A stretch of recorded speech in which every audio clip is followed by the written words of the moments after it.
Hi, I'm Nick Palmisano, And I'm Matt Finney. and this is the Bad News Network.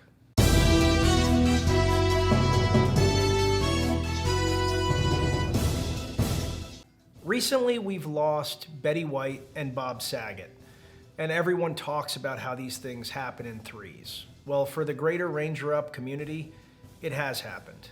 This past week, we lost Mike Dixon.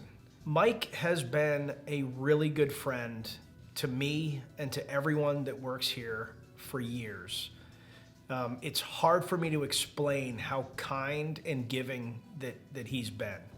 When we created the comic The Damn Few many years ago, Mike liked it so much that he made a cosplay of the Rhino character.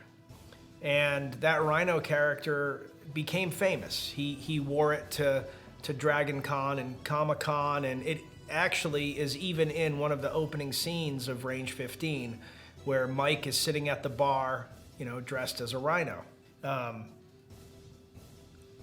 Mike recently fell from cancer, and it was incredibly hard for us to watch, but also inspiring. When he found out that he had cancer, he doubled down on the person he already was. He did more, not less. He went to the Red Sox baseball camps. He visited friends. He helped anyone that needed it. One of my favorite memories of Mike is something that probably seems meaningless to most of you, and that's, many years ago when we still had a North Carolina warehouse and everyone here used to work just absurd hours to make sure that orders got out. Mike knew that during the holidays, leading up to Black Friday and all that stuff, we would work ourselves, 18 to 20 hours a day, just absurd amounts of time. Now, Mike, was an executive working for a very successful firm, made really good money, he's a total stud. And just one day, he kind of surprised us in the middle of the holiday season, pulled up, drove from Georgia to North Carolina, and, walks in and is like, "Hey, what can I do?" And I was like, "Oh, man, thanks for visiting, great to see you, what are you doing here?" And he's like, "Yeah, I'm here to help." And I didn't even understand. I was like, what do you mean you're here to help? You're visiting someone, you're doing something? He's like, "No, I just know that during this time of year, it's extremely hard, and I wanted to lend a hand." And so Mike sat there and folded shirts and packed orders for 2 days. This dude who has a successful career, his own life, showed up to just help our company. And that's just the way he was. He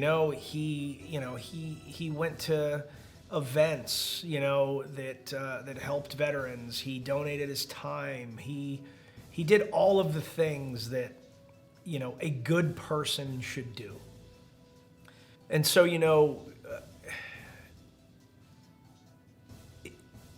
whenever you see a good person pass, it hurts. My plan had been to see Mike at the end of December, right before Christmas, but I got COVID and was trapped in a hotel room for 10 days in Chicago, and didn't want to risk visiting him anywhere near that, and planned on visiting him this month. And sometimes time gets away from you. I'm gonna miss Mike. Legitimately gonna miss Mike a lot because we spend a lot of time thinking and worrying about people that we know from things that don't matter, shows and music, and not that these things aren't I love me some Betty White, I love me some Bob Saget, but there's only a few people that kind of, are celebrities. And they're less important than the people that make an impact every day. And Mike made an impact on every single person he encountered. He was always there with kindness. He was always there to help. And when I think about what a hero looks like, it's and not to begrudge anybody their success, but being on television does not a hero make. Giving your own time to make other people's lives better does. So, Mike, you are a personal hero of mine. You are extremely missed. You made every situation better. I love you to death. And I'm so very sorry that your amazing life got cut short. But please know that those of us that knew you will never forget you. The Supreme Court shot down the Biden administration's mandatory vaccination or negative test mandate for companies with over 100 employees. The court ruled that OSHA did not have the authority to dictate medical mandates. The ruling was blocked 6-3, with the 6 conservative justices ruling against government overreach and the 3 liberal justices ruling in favor of it. They did, however, vote to keep the mandates for hospital workers.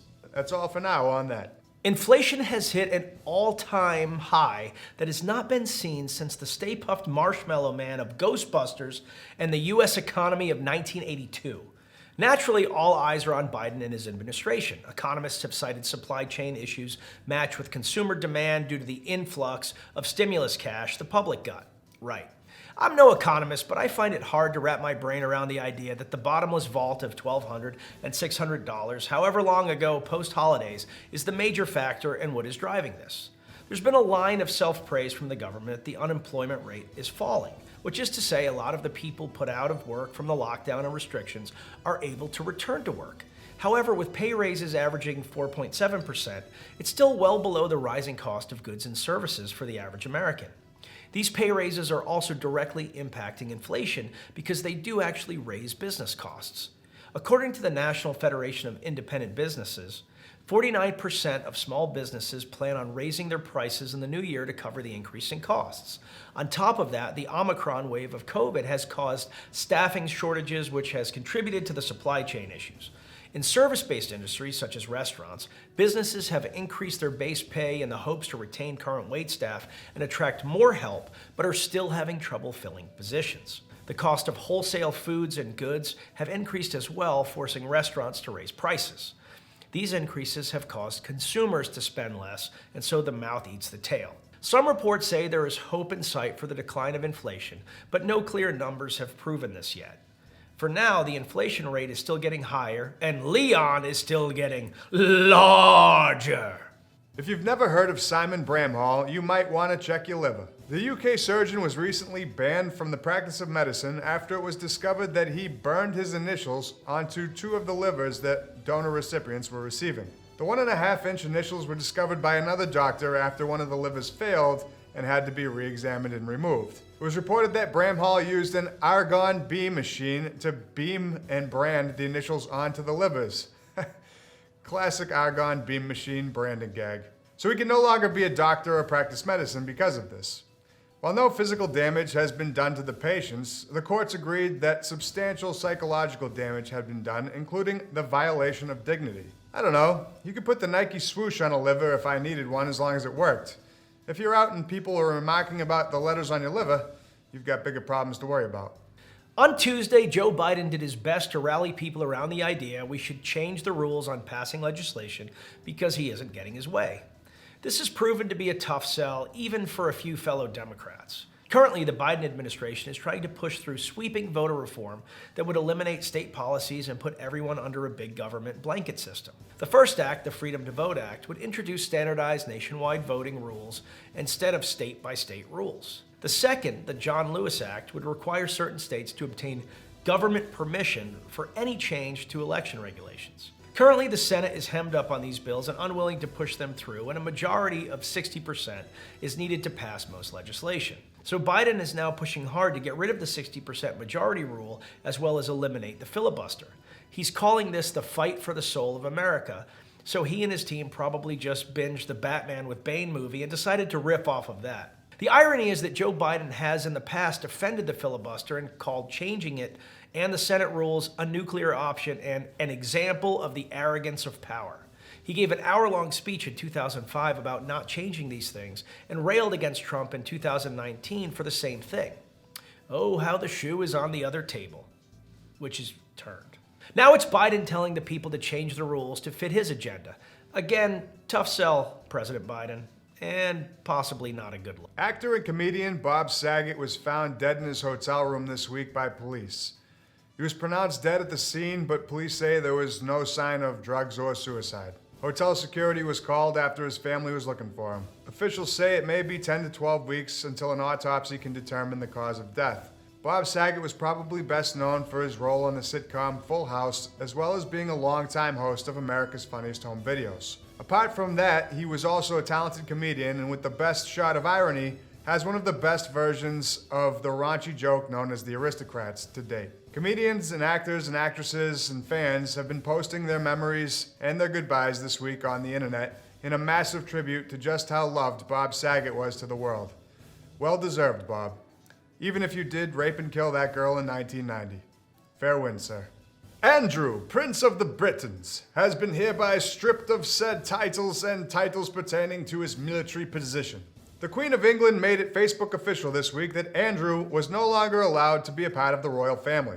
This came just one day after a federal judge in New York denied his plea to have the sex abuse lawsuit levied against him by Virginia Giuffre thrown out. Giuffre was one of the victims of the human trafficker and pedophile Jeffrey Epstein, who Andrew met through Ghislaine Maxwell. The British defense team argued that because Giuffre had reached a settlement with Epstein's estate, Andrew should be free from prosecution as well. The federal judge ruled that the settlement was too broad to cover Andrew as well, and so the case is to move forward with trial. The Queen is having none of that and disowned, well, Andrew. Most, if not all, of his charities and partnerships have also cut ties with him, leaving Andrew to face the music, as the Queen says, as a private citizen. Welcome to the cheap seats, pedo. Hope it hurts. And finally, in Florida Man news, there are some crimes so heinous that even we shudder at the thought of them. This was one of them. 2 Florida women targeted Florida Man in what we at BNN are calling an unrecoverable act. They broke into his apartment and covered him and the entire place with glitter. We have no words to describe how twisted this act is, just so as no one has a way to actually get all the glitter out of that room or off of that Florida Man. According to reports, 29-year-old Sarah Franks and 27-year-old Caitlin O'Donovan, which is an Italian name I'm sure, saw the unidentified Florida man standing on the balcony of his apartment at 3 in the morning. The trio began arguing, and that's when Franks fired a flake-filled container right at Florida Man's face. It struck him, sending him into a frenzy. Franks then vaulted the railing of the balcony, and they hit him with another glitter can inside the apartment. Seizing the moment, Franks traversed the home and opened the front door, tagging in O'Donovan, who fired additional glitter cans at Florida Man, hitting him with more glitter than a gay pride parade. And to make her point, Franks kicked out one of Florida Man's windows. Now that's just plain mean, Caitlin. Less than an hour after the attack, police found the Bedazzled duo at their homes just 2 miles from the scene of the crime. Both were dressed exactly as Florida Man had described during the assault, and both were still covered in glitter. They were booked on Monday and released on $75,000 bond. Police say the motive is still undetermined, and although Franks appeared to be sober, it was determined that O'Donovan had been drinking prior to the attack. With a name like that, it's no surprise. Is that jingoistic? Maybe. And with that, I'm Nick Palmisano. And I'm Matt Finney. And this is the Bad News Network. Our news is at least as bad as the news you're getting already, and if you're going to SHOT Show this week, I will be there as well. Hope to see you there. As always, you can get 25% off at rangerup.com when you use the code BNN. And of course, you can go to Nick and Matt on OnlyFans, where you'll find probably no new material because we rarely do anything with it.